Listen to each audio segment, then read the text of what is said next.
Advertencia, lo que viene a continuación es no apto para mentes aburridas. Las opiniones vertidas en este programa son de exclusiva responsabilidad de nuestra insaciable curiosidad. Señoras y señores, porque todo en la vida tiene su ciencia. Aquí comienza All You Need Is Love. El show de ciencia y tecnología más querido del mundo. Con la conducción del periodista Iván Rimaza. ¿Cómo están? Bienvenidos a una nueva edición completamente en vivo y en directo de All You Need Is Love desde el estudio 625 de TV USACH y completamente en vivo también por Radio USACH, la 94.5 FM. Tú nos sigues, tú nos ves por ambas señales, por la tele y por la radio, como te digo, completamente en vivo y en directo. Son las 11 de la mañana con un minuto, a menos que nos estés viendo desde el futuro, en ese caso las grabaciones o los amigos de USTV que nos ven en otro horario y en otros días, un saludo desde el pasado, pero siempre te puedes conectar a la señal en vivo y en directo de TV USACH y de Radio USACH. Si no, también están las repeticiones de lunes a viernes por las pantallas a las 7:30 de la tarde y derechamente en YouTube y en Spotify quedan disponibles para toda la eternidad, en el YouTube de TV USACH y en el Spotify de Radio USACH para que nos escuches o nos veas donde quieras y cuando quieras. Oye, una pregunta para empezar esta jornada calentando la cabeza. ¿Por qué nos mareamos en el auto? ¿Por qué nos mareamos en el auto? No le pasa a todos, pero a algunos, cuando vamos en el asiento trasero de un auto y el camino tiene curvas, nos pasa que nos mareamos. O por ver el celular, o leer en el auto. Mareo por movimiento, le dicen. Pero, ¿por qué ocurre? Una hipótesis aceptada es la de Mikkel Treisman. Este científico argumenta que el mareo por movimiento no es un error del sistema nervioso, sino que una respuesta adaptativa mal disparada. ¿Cómo así? Bueno, te lo explico. A lo largo de la evolución, la única situación en que el cerebro recibía señales contradictorias entre lo que veía y lo que sentía era cuando consumíamos algo tóxico. Piénsalo, los venenos y plantas alucinógenas producen esa desconexión. El cuerpo se mueve, pero la visión no coincide o viceversa. Y ante esa señal, el cuerpo activa náuseas y vómito para eliminar lo que causó el problema. El tema es que el auto no tiene veneno, pero el cerebro no lo sabe. Entonces lo que dispara esa respuesta es el conflicto sensorial. En el auto, el oído interno detecta movimiento, aceleración, curvas, frenadas, pero si tus ojos miran algo fijo, le reportan al cerebro que estás quieto. Ahí las dos señales no coinciden y el cerebro, que habría aprendido que esa contradicción significa veneno, activa la alarma y te marea para tratar de eliminarlo. ¿Y por qué algunas personas se marean más que otras? Porque a mí me pasa, pero yo tengo familiares que pueden ir leyendo en el auto y no tienen ningún problema. Bueno, el investigador John Golding ha mostrado que la susceptibilidad al mareo depende de varias cuestiones, como la sensibilidad del sistema vestibular, el umbral de tolerancia al conflicto sensorial y la capacidad de adaptación. Esto último, la capacidad de adaptación, es clave, la exposición repetida. Por eso los marineros y los pilotos aguantan mejor. Quizá, si quieres entrenar un poco tu resistencia al mareo, sería buena idea subirse a las tacitas locas en el Mampato para entrenar. Acá empieza All You Need Is Love. Te escuchamos. Esto es Conexión Cuántica.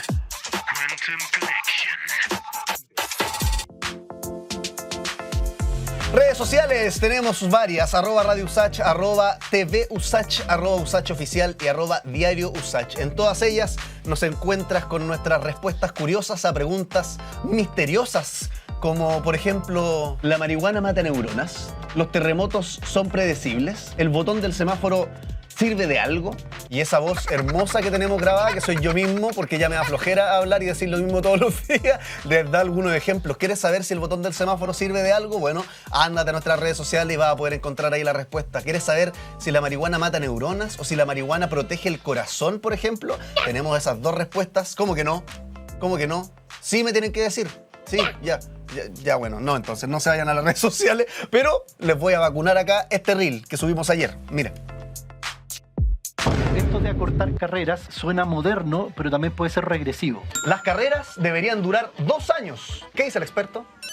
Yo lo matizaría. Primero quizás pudiéramos precisar qué tipo de carrera, porque por ejemplo hoy día existen carreras que duran 2 años, son las carreras técnicas. En el caso, si eso apunta en una lógica de generalización, esto de acortar carreras suena moderno, pero también puede ser regresivo, en el sentido que los estudiantes que vienen con más brecha del nivel secundario requieren un tiempo también para nivelarse y para intentar cerrar esa brecha. Por ejemplo, se ha dicho, en Europa las carreras duran 3 años y en Chile duran 5, pero eso es comparar peras con manzanas, porque en Europa los estudiantes tienen 3 años para estudiar un bachillerato, pero luego tienen que tener una especialización y entonces 2 años más y suman 5. Ahora, las instituciones han hecho un esfuerzo interesante en el caso de la ingeniería, la han bajado de 6 a 5 años y medio, 5 años, pero ese podría ser el orden de magnitud de los recortes, pero en ningún caso sería sensato pasar de un sistema en el que tengamos 5 años, 6 años a 2 años.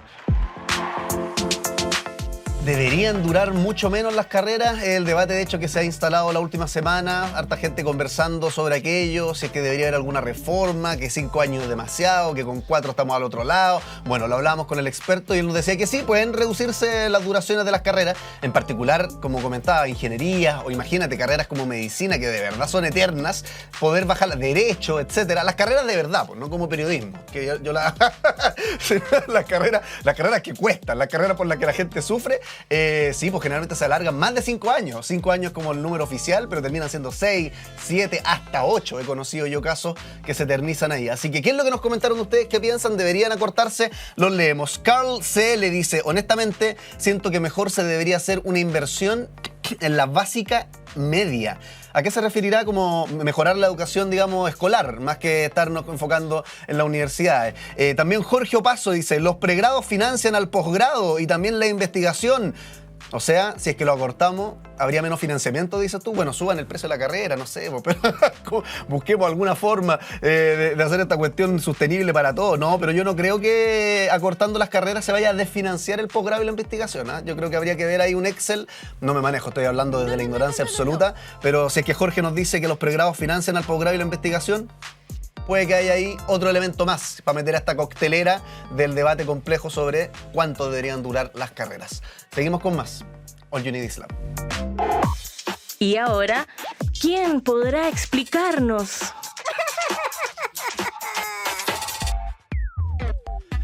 Vamos a hablar sobre moda, ropa, vestuario, por qué nos vestimos, qué significa la ropa que escogemos, por qué escogemos algunos textiles sobre otros, cómo se puede hacer arte de alguna forma también con los textiles y los vestuarios. Lo vamos a hablar con Melina Rapimán, ella es docente de diseño de vestuario y textil de la UNAV. Melina, te damos un aplauso, gracias por estar acá en el programa, ¿cómo te va? Muchas gracias por invitarme. Oye, Melina, vi en tu Instagram ayer, estaba revisándolo, preparando esta entrevista, y tenía un post sobre la ropa del roto. Y yo me hice la pregunta, dije qué interesante partir preguntándonos por los cambios del vestir chileno. Cómo nos vestíamos, cómo se vestía el roto chileno, este que tú personificabas bien en este artículo, y cómo nos estamos vistiendo hoy día. ¿Cómo harías tú ese paneo que podríamos estar 2 horas haciendo un simposio? Pero bueno, es la primera pregunta que te hago. Sí, bueno, más que vestirnos, bueno, primero porque hay varias razones para vestirnos, ¿no? Una es como tema de higiene, puede ser. Otra porque tenemos frío. Pero también hay una identificación, le pasan 2 cosas a las personas. Una es que se quieren sentir identificados dentro de un grupo, pero también quieren salirse del grupo, ¿cierto? Como que uno quiere ser único y especial. Sí. Y entonces hay una dicotomía ahí interesante.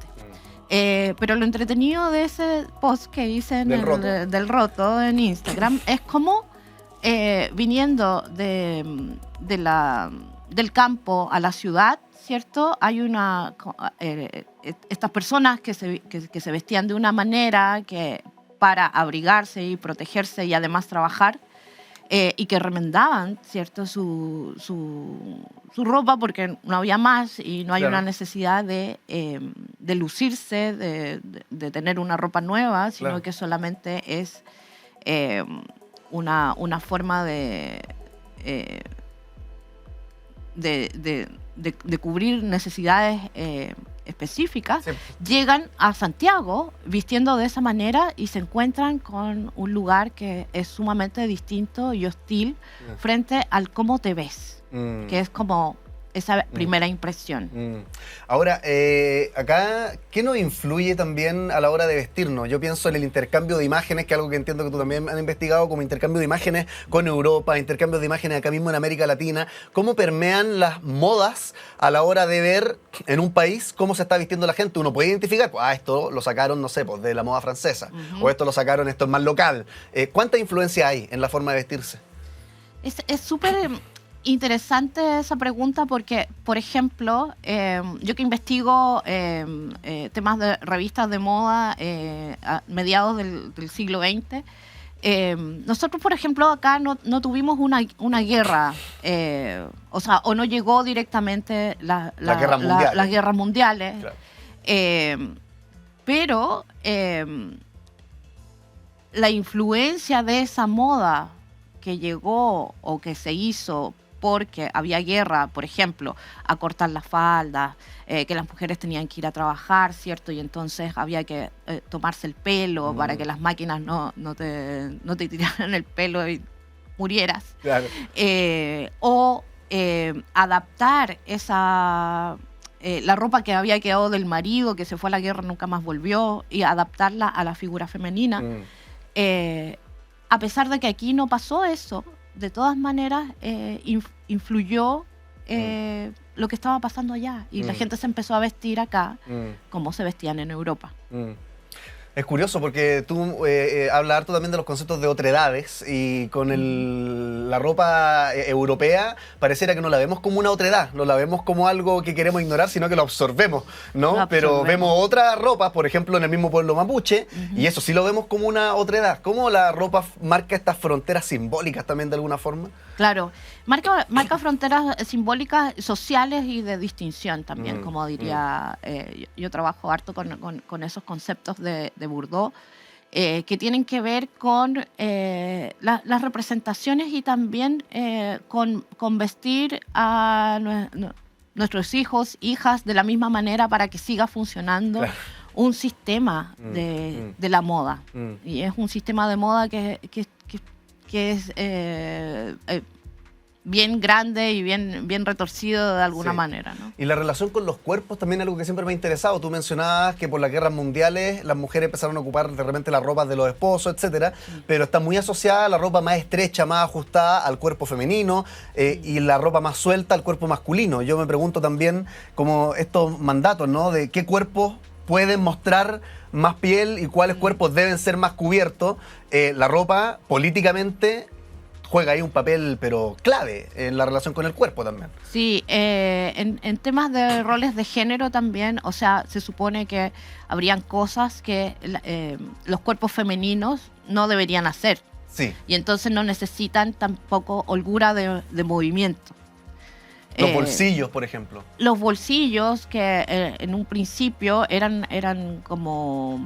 Se ponían encima en el siglo XIX, se ponen los pockets, pero ¿para qué vas a tener una cartera qué vas a llevar?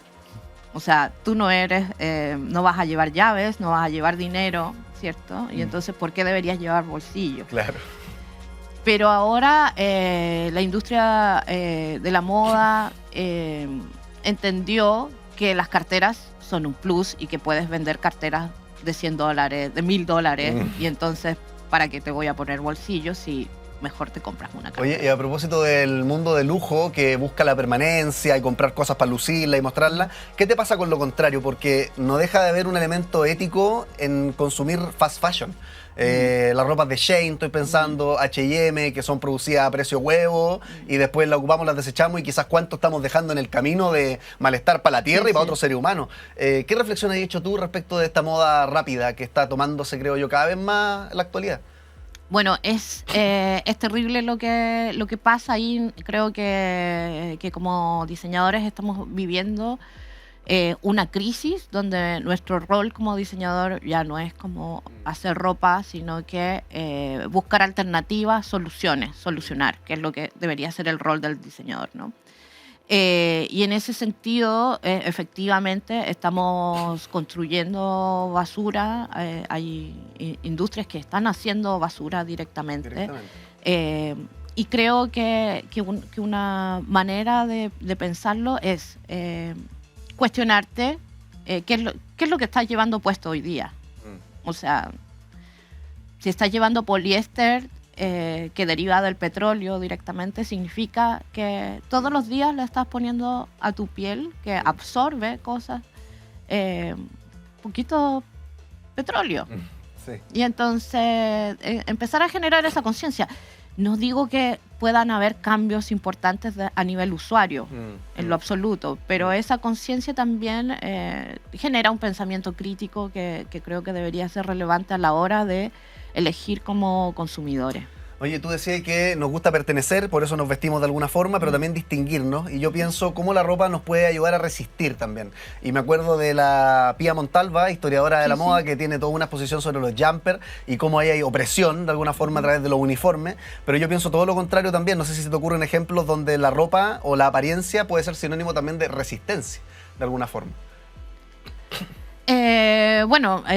Estamos viendo el tema de los pañuelos como algo importante, como un tema identitario. Creo que si uno empieza a buscar cuál es el rol, por ejemplo, siempre pienso un ejemplo que me dio mi hermano alguna vez y me decía, pucha, si yo tuviera un poncho mapuche, que nosotros tenemos apellido mapuche y por tanto estamos siempre pensando en eso, si yo tuviera un poncho, y mi hermano es programador, entonces debería llevar en ese poncho un computadorcito ahí dibujado, ¿cierto? Esa generación de identidad, esa trazabilidad, o sea, que yo sepa quién hizo lo que me estoy poniendo encima, lo que llevo puesto, que lo que llevo puesto es el lugar donde habito todo el día. O sea, cuando voy con unos zapatos que me aprietan o con una ropa que me pica o molesta, es súper... Y vas a estar todo el día con esa ropa. Sí, es horrible. Es horrible. Y entonces esa elección parte desde el momento en que compras una prenda o de que la mandas a hacer. Pero esa trazabilidad también es relevante. Saber de dónde viene, quién es la persona. Y entre más nos alejamos de saber quiénes están haciendo mi ropa, más desconectados estamos y menos cariño tenemos. El afecto y la emoción frente a la indumentaria creo que es súper relevante para que cuidemos nuestras prendas, leamos las etiquetas, las lavemos como deben ser y que nos puedan durar más y que por tanto pensemos en la posibilidad de que puedan ser heredadas. ¿Hacen estas reflexiones con tus estudiantes de diseño y vestuario a la hora de elegir el textil? Porque supongo que esa es una decisión también. Una cosa es cómo se ve y lo dibujan y hacen los bocetos, pero después la materialidad. También se les dice, oye, piensen en la permanencia, piensen en el planeta. Sí. Claro que hay una contradicción ahí porque necesitamos hacer prácticas. Y esas prácticas o esas maquetas, nos cuestionamos todo el tiempo esto con mis colegas. Tenemos que hacer maquetas y no podemos mandar a los alumnos a decir ya compremos cosas que sean súper sustentables y sostenibles o que las hagamos nosotros mismos. Y entonces tienden a comprar para estas maquetas telas que van a ser más baratas y que por tanto son productos poliéster. Más contaminantes al final. Muy contaminantes, claro. Oye, Melina, te habrás dado cuenta que tenemos preguntas fascinantes en este programa, pero también tenemos juegos. Como por ejemplo... ¡La pecera! Y acá tenemos una pecera. ¿De qué se trata esto? No hay peces, sino que hay papelitos. Y cada uno de estos papelitos, Melina, son una frase reduccionistas, provocadoras relacionadas con el vestir. Con el buen vestir, con el mal vestir. Como te digo, frases que pueden ser algunas media escandalosas, frases que se escuchan en la calle relacionadas con la moda. La idea es que yo saque uno de estos papelitos, lo lea a la cámara y si lo que digo te parece una tontera, una burrada que no tiene sentido, lo corriges y desarrollas la corrección, una respuesta extensa. Si es que lo que yo leo te parece acertado, lo confirmas o lo matizas y desarrollas también una respuesta. ¿Te parece que saquemos un papelito? Me parece. Saquemos entonces un papelito de la pecera. Estamos hablando con Melina Rapimán, docente de diseño de vestuario y textil de la Universidad Nacional Andrés Bello. Veamos qué diablos dice la pecera sobre moda y vestuario. Los hombres no se saben vestir. ¿Qué dice la experta? No hay una forma de saber vestirse. Creo que cada uno tiene que usar lo que le sea más cómodo y donde se sienta identificado también lo que estábamos, como hacer esa relación con la ropa. Históricamente, o al menos el estereotipo, es que la mujer se preocupa más por cómo se va a vestir y el hombre se preocupa menos. ¿Cuánto de eso has visto tú? O sea, sí, pero es un tema cultural también, es un tema de roles de género que están asociados a una performance. Es performativo. Que cuando nos levantamos vamos y estamos pensando qué vamos a hacer en el día, ¿cierto? Y en ese día, culturalmente o socialmente, las mujeres son más miradas en ese sentido que los hombres. Como que no... hay una distinción ahí y entonces hay un sesgo de género. En el vestir. En el vestir, si el señor va todos los días a trabajar con la misma ropa, a nadie le importa. Nadie se va a cuestionar ni nadie le va a decir nada. Pero si es ella la que va todos los días con la misma ropa, claramente va a ser un tema de conversación. Y quizás hasta le llamen para decirle, oye, por favor, no sé. No, y de hecho uno ve, hemos estado viendo ahí en los apoyos de TV Usach, las imágenes de la Met Gala, y la gente siempre comenta también en redes sociales que hermoso el vestido de Zendaya, que hermoso la ropa de no sé qué, mujer, pero los hombres parece que nunca dan la nota alta. Pasa lo mismo con las galas de Viña, las que se atreven son las mujeres, y los hombres en cambio o bien no se visten muy bien o optan por lo conservador, lo poco innovador. O sea, creo que las mujeres están obligadas también a atreverse y a dar esa nota, mientras que socialmente no hay una obligación para los hombres. ¿Y últimamente has visto que eso cambia? ¿Has visto en las calles de repente hombres que se están vistiendo distintos? Yo, pues, lo que he visto es que ya no se ocupan tanto los pitillos los hombres, sino que están ocupando más ropa ancha. Son muy 90. Exacto, van cambiando las cuestiones. ¿Qué nos podéis decir sobre eso? Sí, bueno, están las tendencias. Entre todo esto también están las tendencias que van y vuelven. Por ejemplo, en estos pantalones anchos que se están usando ahora, que son como, no sé, medios 2000, y entonces se vuelve por un tema de nostalgia también. La nostalgia de algo que no vivimos, o sea, mis alumnos que nacieron recién, el 2000, sienten nostalgia por los 80, los 80 y los 90, que es una etapa que no vivieron histórica. Quizás si lo hubieran vivido no estarían tan nostálgicos, pero y eso tiene que ver con un tema estético, de cómo nos vende también Hollywood estas épocas. Oye, a propósito de Hollywood, nos quedan 2 minutitos y no quería irme sin profundizar en otra post que vi en tu Instagram, que tenía que ver con la evolución de la Mujer Maravilla y el vestuario de la Mujer Maravilla. Porque tú dijiste Hollywood, pero claro, la historieta, la cultura popular en general, el cine, las películas, la televisión, influyen en cómo nos vestimos. Pues, ¿cómo cambió el vestuario de los superhéroes, puntualmente el de la Mujer Maravilla? Bueno, la Mujer Maravilla pasa en los 60 esta cosa de... Porque el vestuario de la Mujer Maravilla nace de una cosa media sadomasoquista y también por temas políticos y referencias de las sufragistas. Y entonces es muy interesante cómo después esto va evolucionando, y hay una época en los 60, 70 en que la Mujer Maravilla vuelve o deja de ser Mujer Maravilla para convertirse en una persona como corriente y normal y se viste normal. Claro. Y entonces las feministas van y hacen como críticas a esto de por qué le quitan los poderes a la Mujer Maravilla. Y vuelve a ser de nuevo en los 80, esto dura muy poquito y vuelve a tener su traje de Mujer Maravilla y sus poderes también. Oye, qué interesante cómo se cruza todo con todo. Melina Rapimán, docente de diseño vestuario y textil de la UNAV. Melina, te damos un aplauso, muchas gracias por estar acá en el programa. Gracias por invitarme. Seguimos con más, ¿les parece? Con más All You Need Is Love. La máquina del tiempo.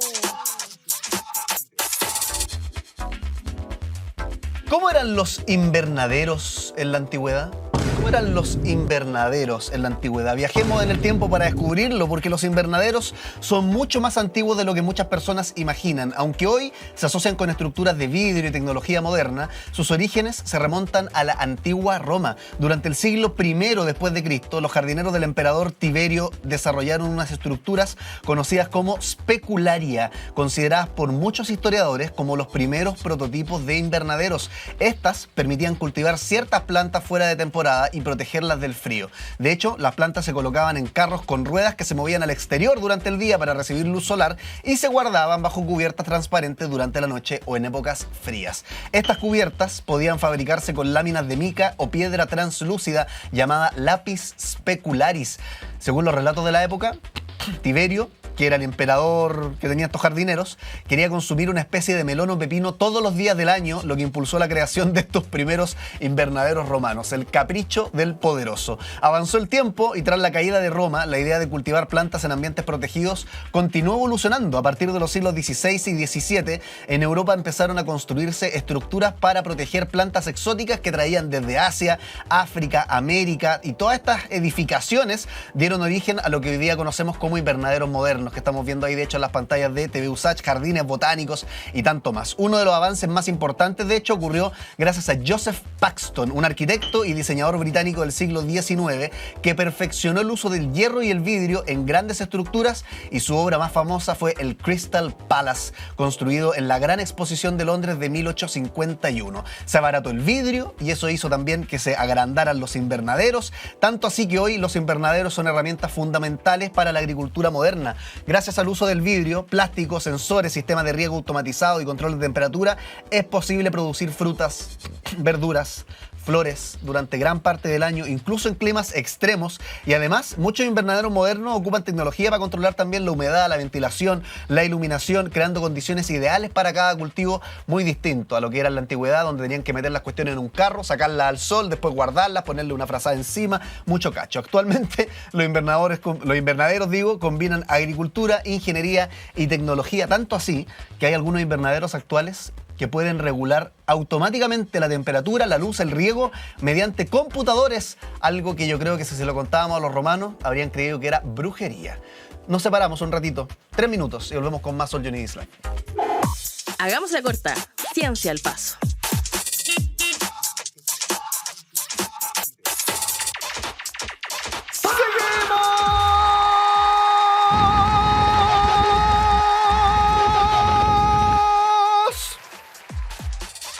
Pongámonos serios por un segundo, porque llegó a explotar el canal de televisión de tanta emoción que le ponemos a la ciencia y el conocimiento, pero hay que ponerse serios, porque un estudio realizado por investigadoras de la Universidad de California identificó factores que podrían aumentar el riesgo de desarrollar demencia en las mujeres. Ojo, porque este estudio detectó entonces nuevos factores de riesgo para desarrollar demencia en mujeres. Se analizaron datos de salud de más de 17.000 personas de 40 años o más y se concluyó que las mujeres presentan más factores de riesgo que los hombres.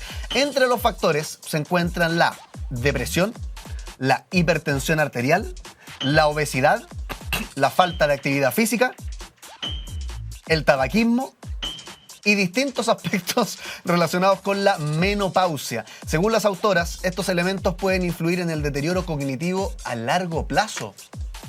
Ahí, mira. Ahí, 1, 2, 3. Oye, ahí, el piano. Ya. Los investigadores, es que ahí en TV USACH estamos haciendo el ejercicio de que yo toco el piano. Mira, 1, 2 y...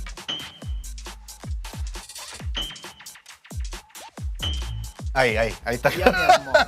Ya, los investigadores destacaron que las mujeres concentran una mayor cantidad de factores de riesgo identificados. De los 13 factores analizados en el estudio, 10 estarían presentes con mayor frecuencia en la población femenina, lo que podría explicar por qué la demencia afecta más a las mujeres en comparación con los hombres. Ojo con esta información, las investigadoras precisaron en todo caso que el estudio es observacional, así que no se prueba causalidad. Sin embargo, sugirieron más trabajos sobre esta relación, podrían contribuir al desarrollo de estrategias de prevención y tratamiento más eficientes. Información entonces que nos permite ver por qué la demencia sería más frecuente en mujeres que en hombres. Tiene que ver, como les decía, con depresión, hipertensión, obesidad, tabaquismo, falta de actividad física, entre otras.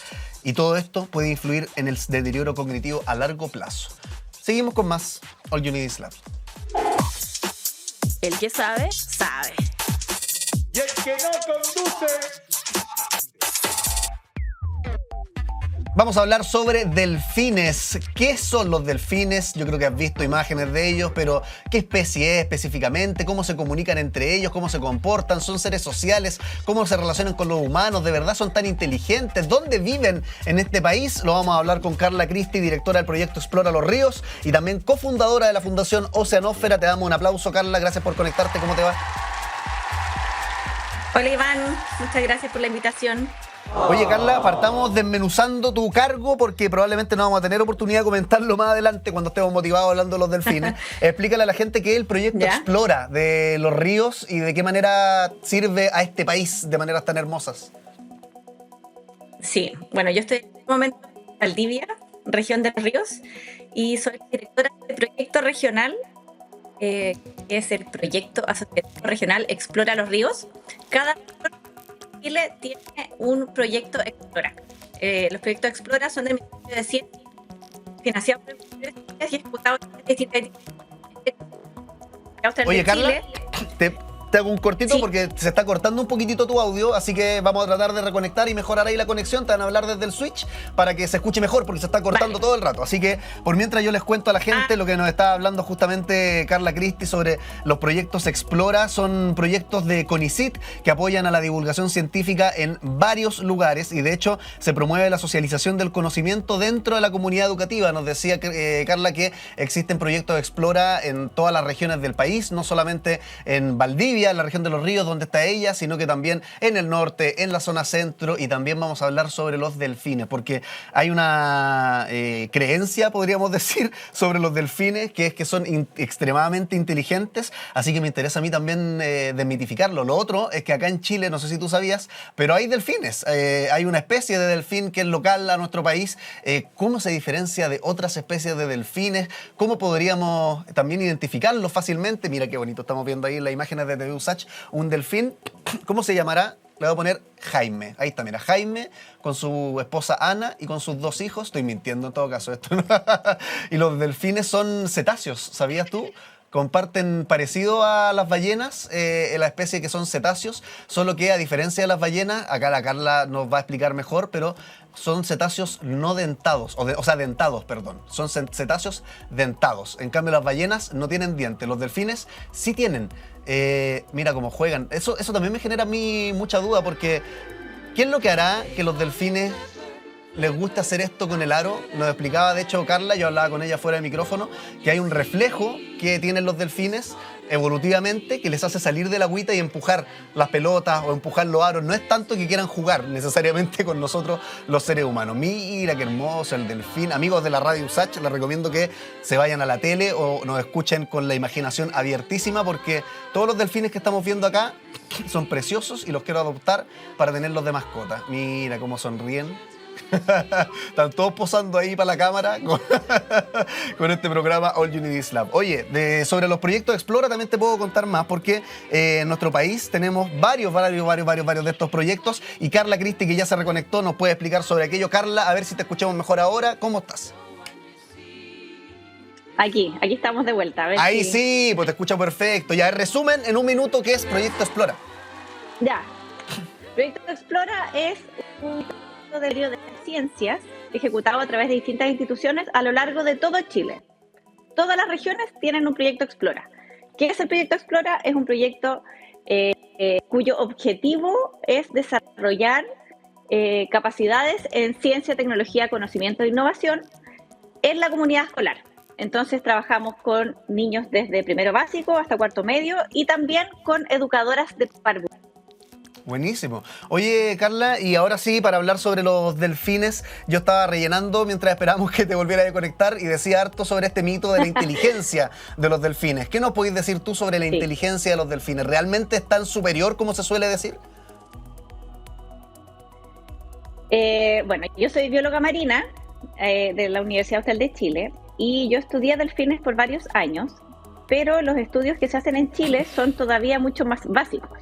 La inteligencia se se sabe que en el fondo los delfines son inteligentes por distintos motivos. Por un motivo es algo físico, que en el fondo su cerebro tiene muchas rugosidades similares a los cerebros que tenemos nosotros. Y por otro lado, por movimientos. Por ejemplo, hay distintas formas de definir inteligencia. Sí, Justamente ayer estuvimos hablando de eso con nuestros estudiantes a propósito de la inteligencia artificial. Pero en los animales, por ejemplo, un animal que puede reconocerse a sí mismo, como los delfines, que pueden, por ejemplo, reconocerse como individuos frente a un espejo. Eso no lo hace cualquier animal. Entonces tienen distintas categorías o información que hace o demuestran cierto tipo de inteligencia. Ahora, personalmente, yo creo que son muy inteligentes porque es que colaboran mucho entre sí, que son muy culturales. Ellos tienen, no pueden vivir solos, sino que necesitan vivir asociados y colaborando con otros. Y además, son muy inteligentes porque a los delfines les gusta pasarlo bien, como les gusta surfear, les gusta saltar, y yo creo que también es un buen factor de inteligencia. Oye, y le gusta pasarlo bien, ¿será por eso que de hecho veíamos una imagen ahí en TV USACH que es como fácil entrenarlos para que jueguen con aros, con pelotas, o tiene eso que ver con otro elemento evolutivo de los delfines que les hace ser tan buenos para estos juegos y entretenernos a los seres humanos? Lo que pasa es que, bueno, ellos se entretienen por sí solos y porque les gusta pasarlo bien, pero hay conductas propias de los delfines, por ejemplo, la conducta epimelética, que es una conducta que nace desde... Los delfines van a tener a sus bebés en el agua y tienen que respirar.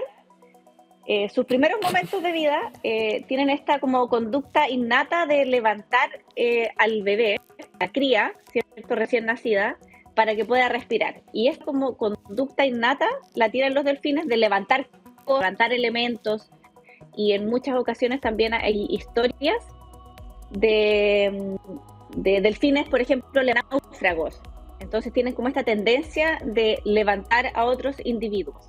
Y eso se usa para estos, por ejemplo, delfinarios y esas cosas. Oye, Carla, y los delfines son cetáceos, igual que las ballenas, entiendo, pero son como otro tipo de cetáceos, ¿no? ¿Cómo se categorizan?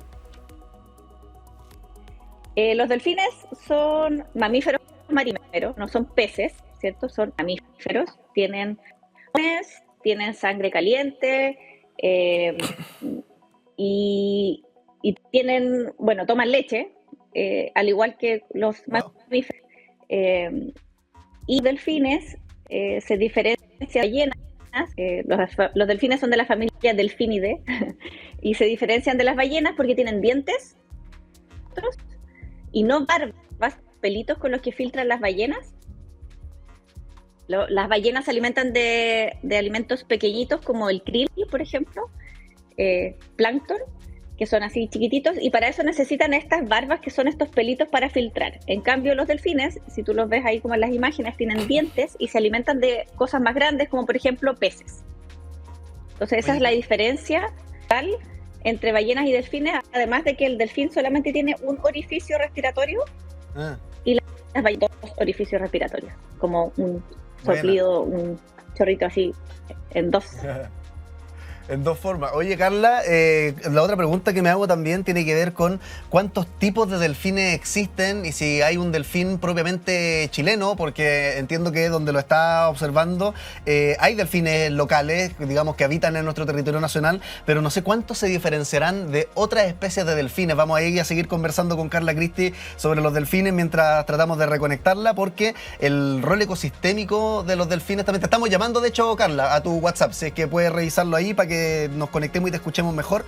La pregunta que me hago del delfín chileno es súper clave, porque la gente cuando quiere ver delfines pocas veces sabe que hay delfines en nuestro país y que se pueden ver nadando en grupo incluso. Así que, oye, locura lo que tiene que ver con los delfines, porque de hecho todo lo que nos ha contado Carla de alguna manera viene como a desmitificar lo que sabemos originalmente o lo que creemos saber de los delfines, ¿no? Nos contaba que podríamos decir que son más inteligentes que otros animales o que otras especies, si es porque, por ejemplo, se pueden reconocer frente al espejo los delfines, nos contaba Carla, y son pocos los animales que pasan la prueba del espejo. Por ejemplo, los chimpancés o los bonobos entiendo que también son capaces de pasar la prueba del espejo. Las orcas también son capaces de verse en el espejo, y esto la gente dice, o los etólogos, que evalúa si es que un animal tiene conciencia de sí mismo, es decir, que existe o que no existe. Ahora sí, Carla, nos escucha mejor, hemos tenido complicaciones, pero podemos seguir hablando. Yo los escucho bien, ¿ustedes me escuchan? Ya, no hay problema. Seguimos con la conversación. Oye, Carla, ¿cuántos tipos de delfines hay? Esa era la pregunta que te hacía antes de que te llamáramos por teléfono. ¿Cuántos tipos de delfines existen y hay o no un delfín chileno? Sí. Bueno, en el mundo hay 36 especies de delfines. Y en Chile se han registrado 19. Y esto significa que hay delfines que son costeros y hay delfines que también son oceánicos. Y sí, existe un delfín chileno, que es el delfín que yo estudiaba y que estudié por muchos años, que es un delfín endémico, que significa que solamente vive en Chile. Solamente vive en Chile. ¿Y se diferencia de alguna forma de otras especies de delfines? ¿Qué lo caracteriza? Lo caracteriza su forma, su tamaño y su comportamiento también. No sé si ustedes ven la imagen. Vemos. ¿Me ven a mí? Sí. Ya. Es que yo estoy viendo doble, pero mira, este es el delfín chileno. Ah, increíble, ¿ya? ¿Ya? El que está acá, perdón, el que está aquí, este. Sí. Ya, tiene sus aletitas de forma redondeada, que es su característica principal. Son pequeños, viven solamente en Chile, desde Valparaíso a Cabo de Hornos, y son pequeños, significa que miden como 1,60 m. Yo siempre digo que soy de tamaño delfín chileno. ¿Ya? Entonces son pequeños porque si uno piensa en el delfín que todo el mundo se imagina cuando uno cierra los ojos y piensa en un delfín, piensa en el delfín nariz de botella. Y el delfín nariz de botella mide como 4 metros. ¡Wow! Mansa Entonces, diferencia. 1,60 m comparado con 4 metros es mucho. Entonces, por eso son pequeños, que es como característica número 1, viven solo en Chile. Característica número 2, morfológicamente son diferentes porque tienen sus aletas de forma redondeada, como se puede ver en esa imagen. Buenísimo. Yo siempre les digo a los niños que el delfín chileno tiene su aleta como la oreja de Mickey Mouse. Es una buena mnemotecnia para recordarlo, sí. Sí, no en punta como la mayoría de los delfines, sino que redondita. Qué buena. Porque y además son como de comportamiento un poco más tímido. Ah, ¿y en qué se demuestra eso, que son más tímidos? ¿Por qué tú decís, qué tímido está el delfín? Sí, es chistoso como la palabra que usamos. Pero en el fondo no son tan acrobáticos, no se acercan tanto a las embarcaciones, porque uno tiene como esta imagen de delfín saltando. Sí. Así como súper acrobático, que es lo que uno ve en los acuarios. Pero en la naturaleza no siempre están saltando, y el delfín chileno es mucho más cuidadoso, diría yo. Como es pequeñito, probablemente se protege más y se cuida más. No se acerca tanto a las embarcaciones. Oye, Carla, sobre los delfines voy a hacer el paralelo para hacerte la siguiente pregunta con lo que se dice siempre de las abejas, porque me interesa saber el rol ecosistémico de los delfines. De las abejas se dice que si se llegaran a extinguir sería una catástrofe para los seres humanos.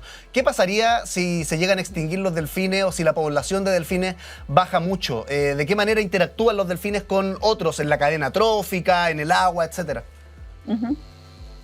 O sea, los delfines son predador tope, son el predador máximo de la cadena marina, al igual que, por ejemplo, los tiburones.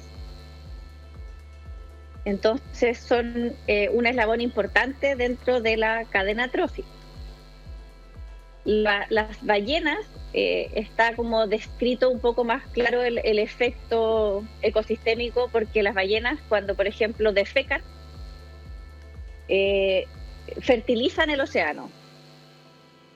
Y además absorben mucho dióxido de carbono como en su cuerpo. Entonces, como son más grandes, tienen este impacto mayor. Pero los delfines o sea, de por sí son importantes porque son un delfín único, endémico, yo digo único, pequeño y nuestro.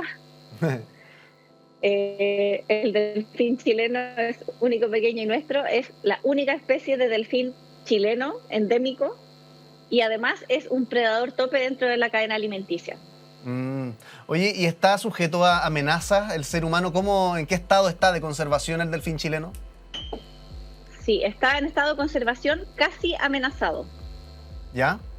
Cuando uno evalúa el estado de conservación de una especie, uno siempre dice en peligro de extinción, pero hay varias categorías. No siempre es en peligro de extinción o no en peligro de extinción, sino que hay varias categorías. Y el delfín chileno está casi amenazado.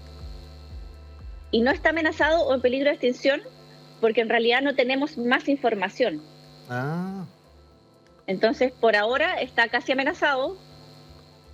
Eventualmente podría estar amenazado o en peligro de extinción.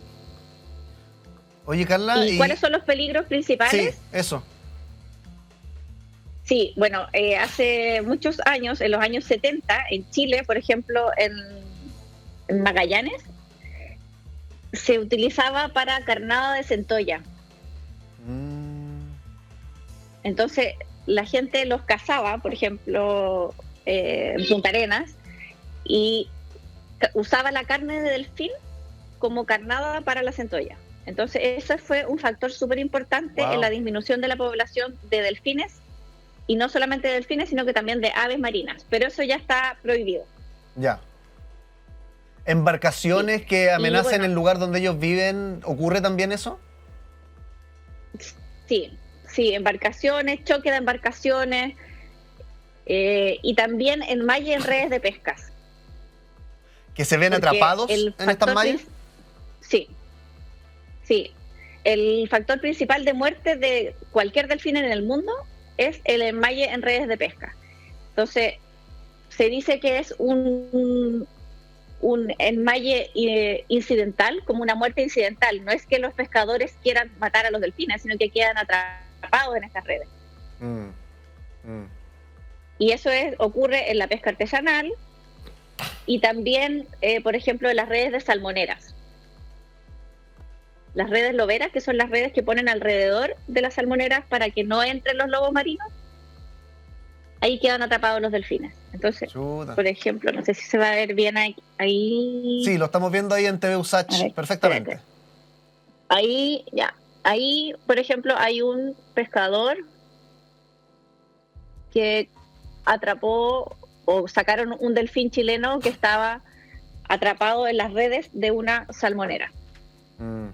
Entonces es una muerte incidental, no es que las salmoneras y no es que los pescadores quieran cazar específicamente al delfín, sino que quedan atrapados en estas redes.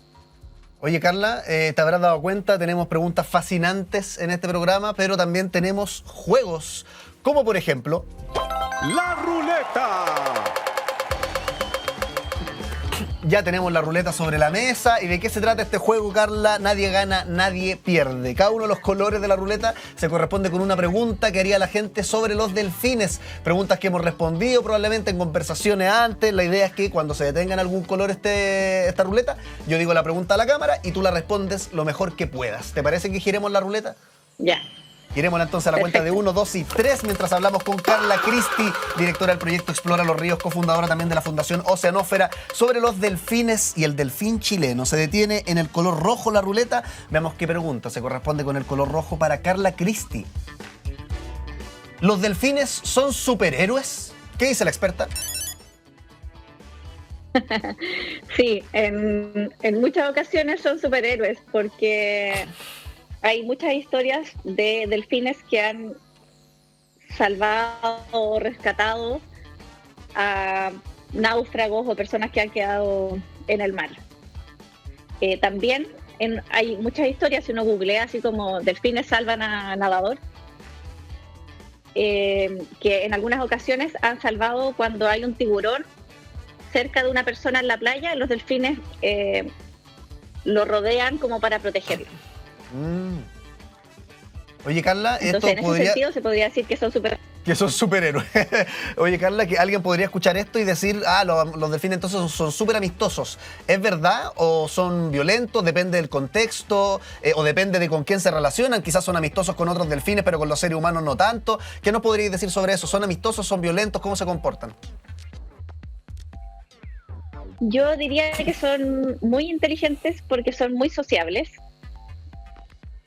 No hay como un concepto un poco errado de que los delfines quieren comunicarse con las personas. Sí. Yo creo que son sociables entre ellos y en algunas ocasiones son curiosos y quieren mirarnos, saber qué estamos haciendo. Pero agresivos yo creo que solamente son cuando están en peligro. O sea, por ejemplo, si hay un grupo que tiene una cría y una embarcación se acerca, probablemente adultos van a estar más agresivos, pueden golpear quizás el bote. Entonces, en esos momentos son agresivos.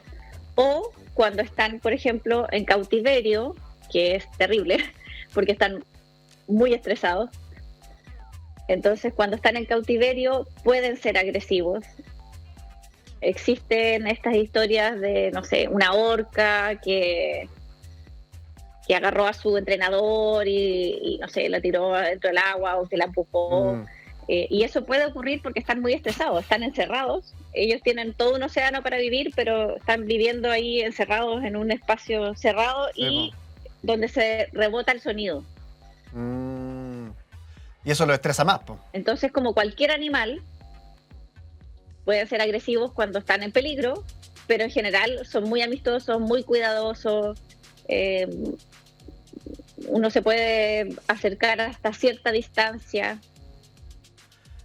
Carla Cristi, directora del proyecto Explora los Ríos, cofundadora también de la Fundación Oceanósfera. Oye, Carla, te mandamos un aplauso a la distancia. Muchas gracias por conectarte en esta entrevista. ¿Puedo hacer un pequeño llamado? Por favor, tienes 100 segundos. Ya. Quiero invitarlos a que entren a Fundación Oceanósfera y puedan descargar todo este material educativo gratuito para saber más de la fauna marina chilena. Por ejemplo, esta guía de mamíferos marinos. Maravillosa. Y de tortugas marinas, y de tiburones, y de muchas cosas más. Así que los invito a oceanosfera.cl para descargar este material gratuito educativo marino. Oceanosfera.cl y también la Fundación Oceanósfera está en Instagram, ¿cierto? Como @oceanosfera. Sí. Sí. Perfecto. @oceanósfera en Instagram, oceanosfera.cl también para que busquen todo esto. Carla, de nuevo, te mandamos un aplauso y muchas gracias por estar acá en el programa. Que estés bien. Muchas gracias. Chao, chao. Chao. Seguimos con más All You Need Is Love.